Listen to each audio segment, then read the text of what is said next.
Good morning, everyone. It's time to go take care of the baby geese. Come on with me. They're on the patio, so it's really messy. This is the first time we're coming out in the morning, so we got all of yesterday's poop, and we're going to fill them up so they can poop again. Let's go. Good morning, little ones. Good morning. Are we hungry? Are we hungry? Hi. Hi, sweetie. Oh, good morning. Good morning. Good morning. Okay.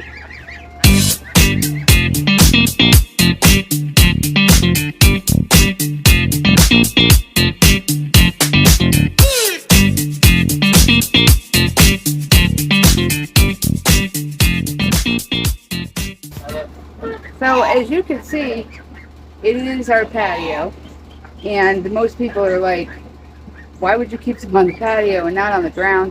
Well, we did have them on the ground over there, and it rained so bad and it flooded out and they were soaked and they're not fully feathered yet, so that was an issue. This, we put up a cover and they have extra shelters underneath, and I just want to make sure that they're safe, that predators have less view of them, and they have as much shelter as possible, and it's really not that complicated to just spray off the patio a couple times a day. Oh, baby girl. And this is our baby girl. Well, at least I think she is. I don't know. She is a sweet, sweet, sweet baby goose, and she is waiting for her breakfast.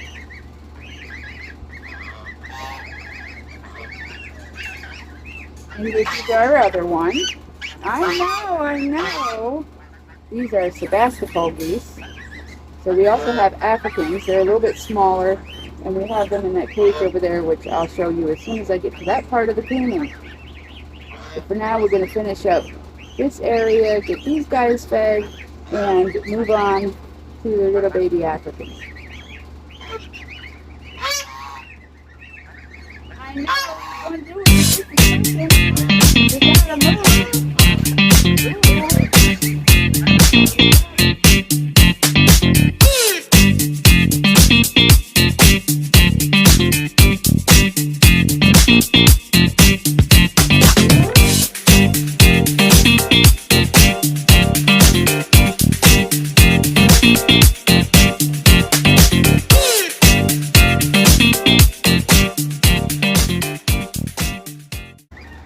Now, let's go take care of the little baby Africans. And here we are, same patio. They're just over here because we have some slats in the sides of the patio that I think they could still get out of and wind up getting hurt in one of the duck and goose yards. So believe it or not, all this mess is literally just overnight because they got cleaned last night. So let's get them taken care of.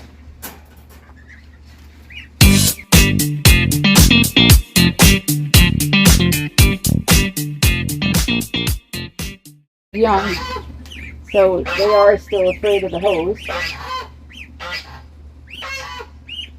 You guys want to come out? Come on out. You want to come out? Come on. Come on. Come on. Here.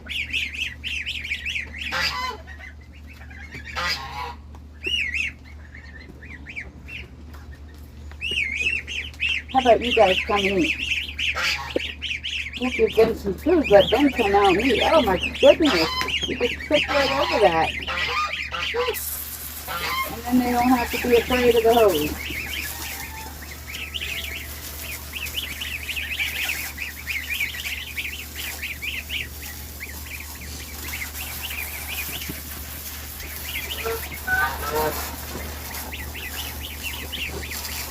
But I am going to figure out a way today to cover up the slats so that they could be out with the other geese as well. And then this could just be another shelter like it used to be.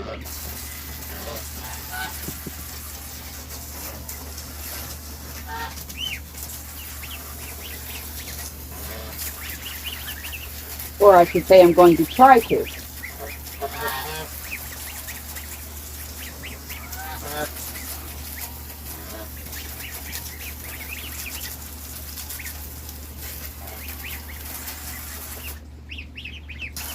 I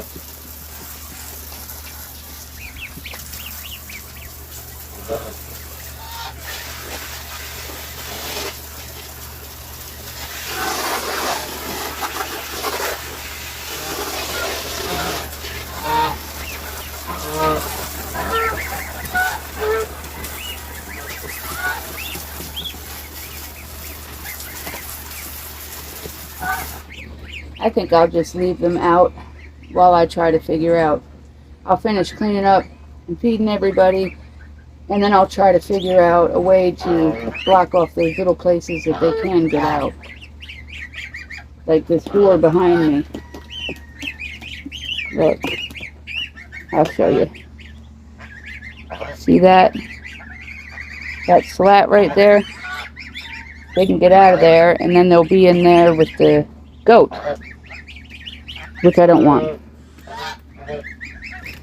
Right now,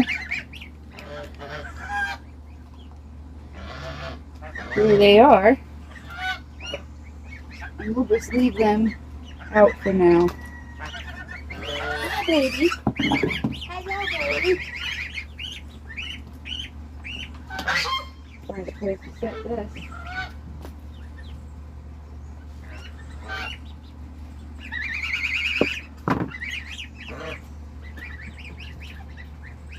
And you want to make sure you give them a place to swim too. Like the little guys, they can't get in this big pool. So these are actually just, you know those, oh gosh, what, I don't even know what these are called. But they are for underneath, you can't even see what I'm talking about. There. No, still can't see it. Yeah, that. This thing. So they actually go underneath pots to hold water for the plants. And they make excellent duck pools, and baby goose pools, and so on. So if you see underneath the stairs there, I put some blocks there to block that off. And I thought I had it covered until I had to go chase a baby goose in the yard because it got out the door. So we got to fix that in. Over there we have baby muscovies and a couple of anconas. So they are far too small to be loose out here. Although the geese this morning did go over there. You know how geese like to chew on things, and opened up the latch. So this morning I had to come out chasing baby ducks all over the place. They got out into the yard too. So this is our morning routine. Well, this part of the morning routine for the baby geese. And as you can see, her wings are still like that. If you saw my last video, I did wrap them, and it had rained really bad, and she got soaking wet, and I had to take it off. So now I have to redo it again and start all over from square one.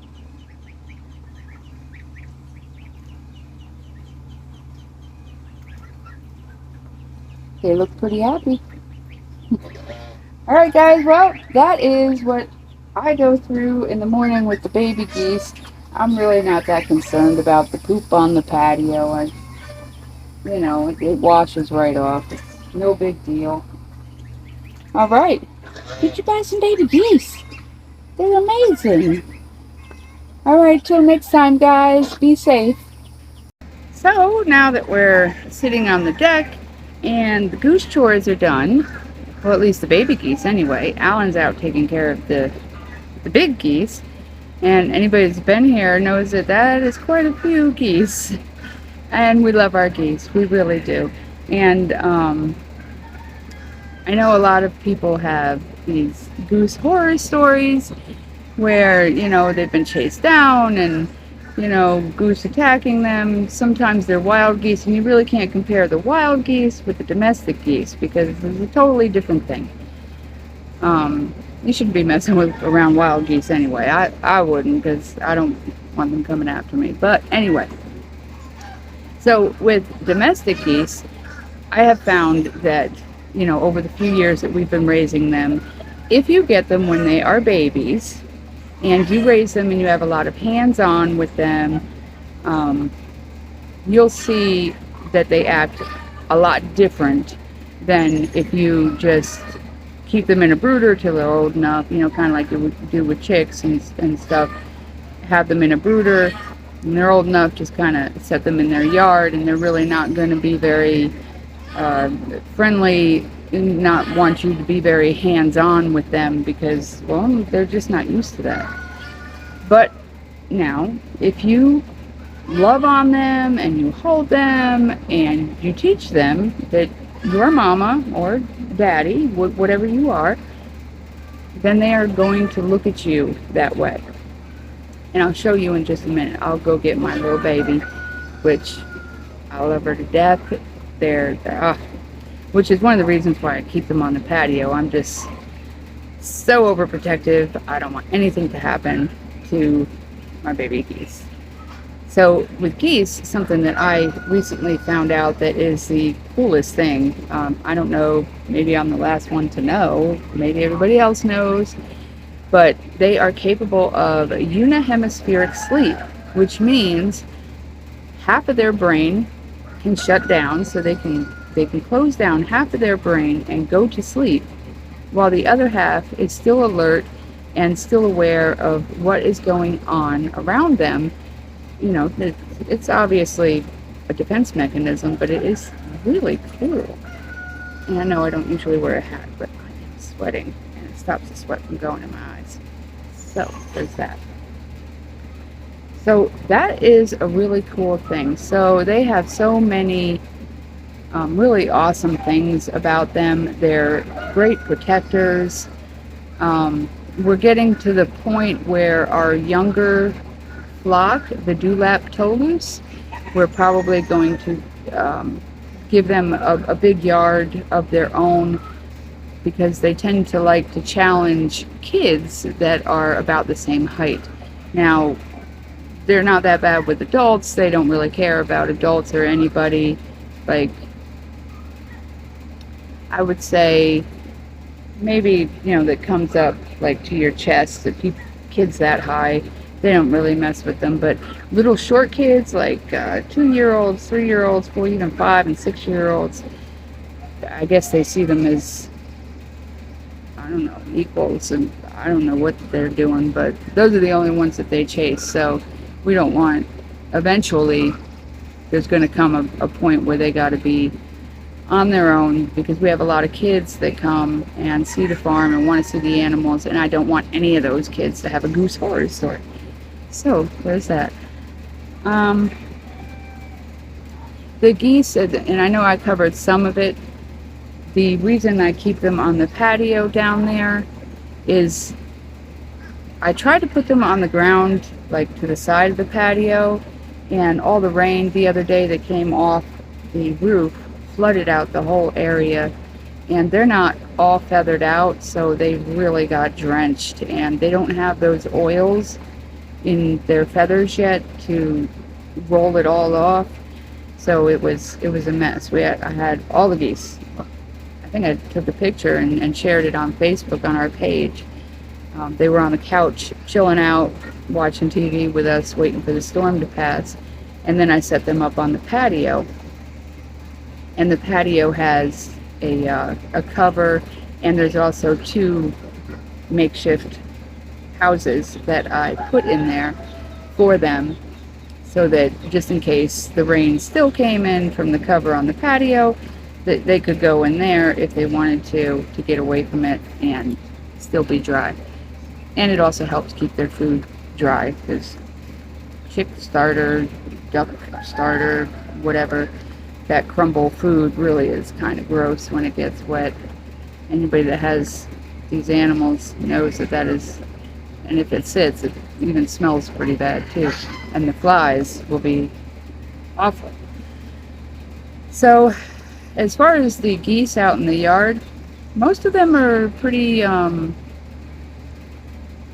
when people ask if they're friendly, like they don't come running up like a dog and jumping on you and like want to be pet and stuff, but they don't attack either. So and you can feed them, and some of them you can even feed out of your hand. So when I say they're friendly, that's what I mean. They're not going to bite you, they're not going to chase you down or anything like that. We do have some goose nesting houses for our females. So, and they don't have bottoms because our girls, the ones that free range, well, really, all of them do it. I don't know why. And anybody that else that has geese, if yours do this too, let me know in the comments, because mine pick the worst places to lay their eggs. Like, I'm talking in the middle of the yard, direct sun, the one spot in the yard that has direct sun and absolutely zero protection. That is where they'll lay their clutch of eggs and sit on them and suffer through the whole thing. So we got these goose nesting houses, and I'll show you a picture of it. They look like a well house, and they don't have a bottom. So what we do is when they go and pick out this terrible spot and lay there, like one of ours was in the banana pit. Okay, great. You know, it's grown up and you can't really see them, but I mean, you're talking 90, 95 degrees beating down on her all day, every day. When we just had a torrential downpour the other day, and here she would be just sitting in all that, her nest all flooded out. And so these goose nesting houses that we have do not have bottoms, and they are pretty heavy, so it takes both of us.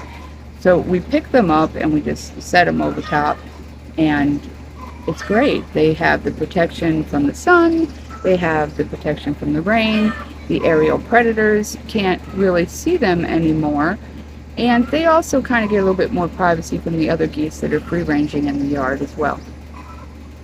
So, and then we also have goose feeders. I know we used to just put bowls down in the yard, and well, I mean, that's what everybody else does, and they did, I don't know, to me they just kind of looked like their feeders should be higher. So we have a goose feeder that's up off the ground, and they eat in that, and they actually really love it, and it's pretty cool. I'll show you a picture of that too. So those are just some kind of cool things that we have just for the geese. And we really love our geese, and we want them to be comfortable and happy and content here in the space that we provide for them.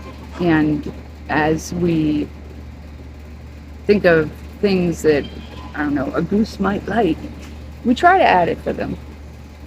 But that's about our geese. We have, I think, 4 different breeds, and we do have another breed coming, hopefully. Just keep our fingers crossed. So I'm not even going to mention that breed until it's actually here, because I don't want to jinx it. So we have our African gray.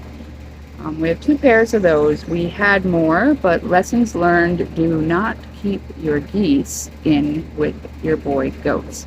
Really don't keep your geese in with any goats. Our Peanut, he killed 3 of our girls. I mean, and we're talking, this didn't happen like, oh, you know, 1 month he killed 1, the next month he killed 2.